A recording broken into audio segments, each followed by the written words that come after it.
Hey YouTube, Mark Coffman here, and today I want to talk about the EOS Prawn.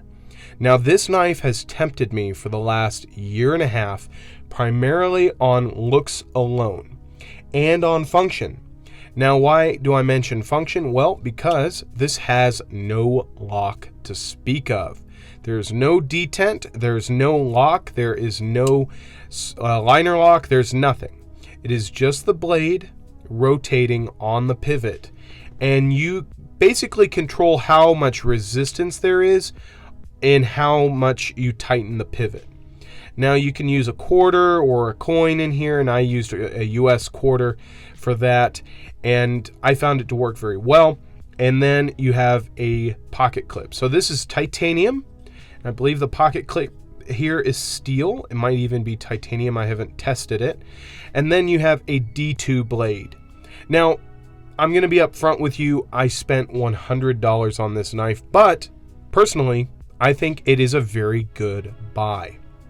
What you're getting is a very nice set of titanium scales here.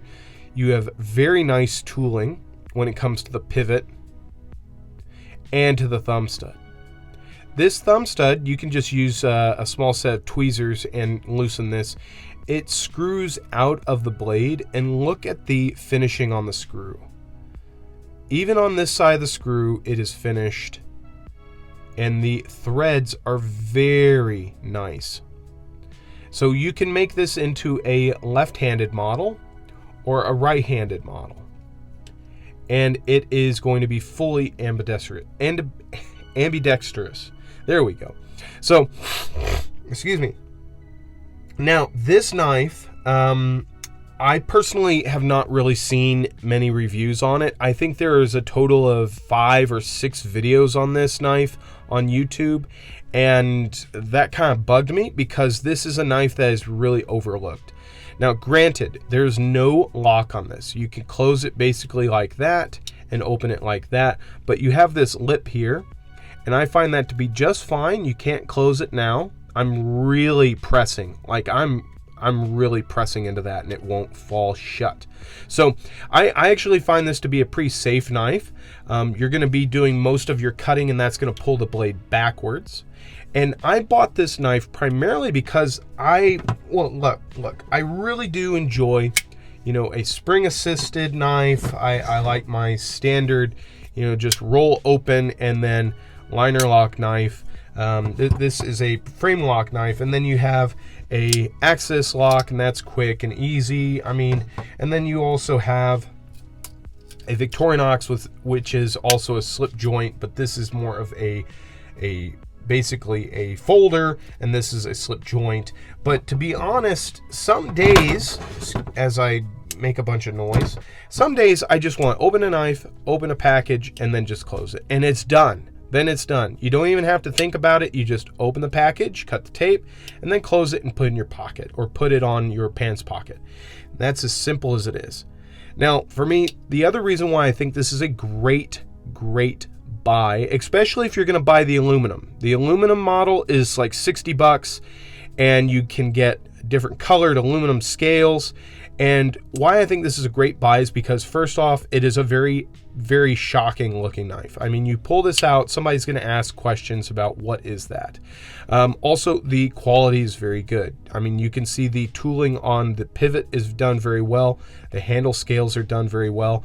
And the screws in the back here are very deep, very well machined. And then you have these really nice barrel spacers. You could take the pocket clip off, and then you can just throw this in your pocket. These screws will sink in there, and I find that to be a really attractive way to carry it also. Just throw it in your back pocket. This thing has a little bit of weight to it. So really quick, let's take a look at how big the blade is, because not very many people have talked about how big it is. We have a cutting area of only 48 millimeters, 48.5 millimeters, which makes that about 2 inches. Okay, so you have a 2 inch cutting range there, and then you have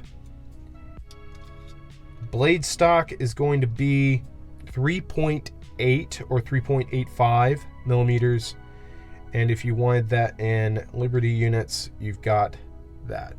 So for me personally, I find this to be a stout little folder. It is really robust, really easy to carry. I mean, it's stupid simple. You just open whatever you need to open or cut whatever you need to cut, and you've got it done.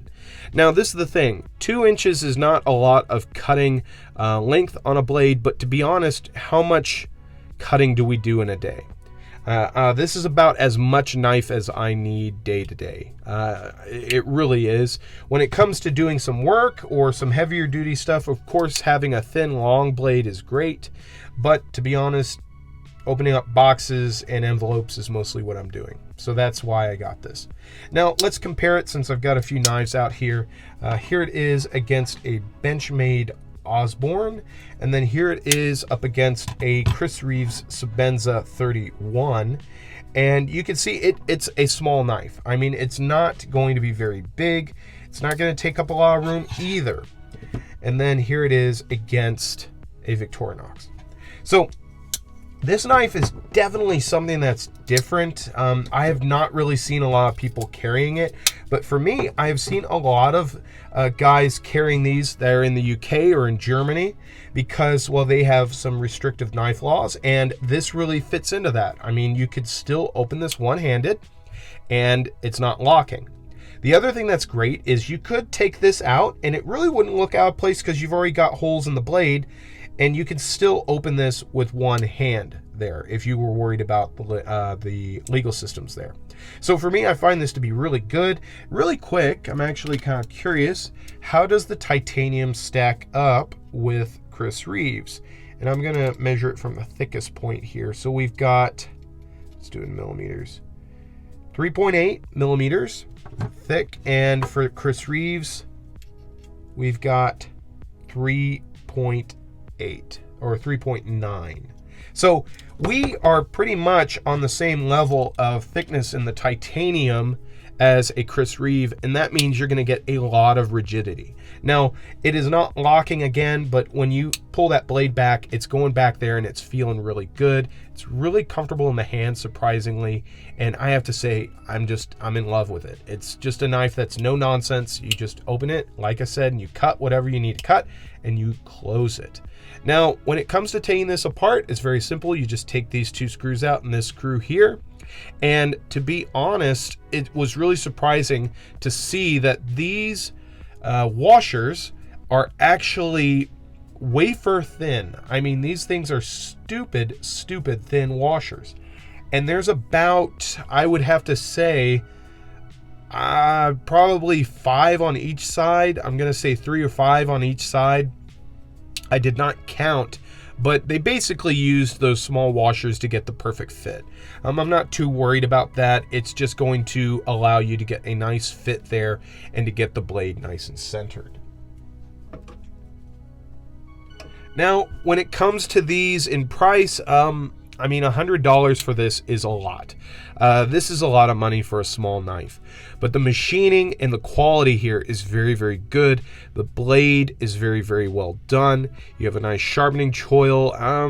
Did it clear the plunge grind? Not really. I would have actually preferred it to go further inward.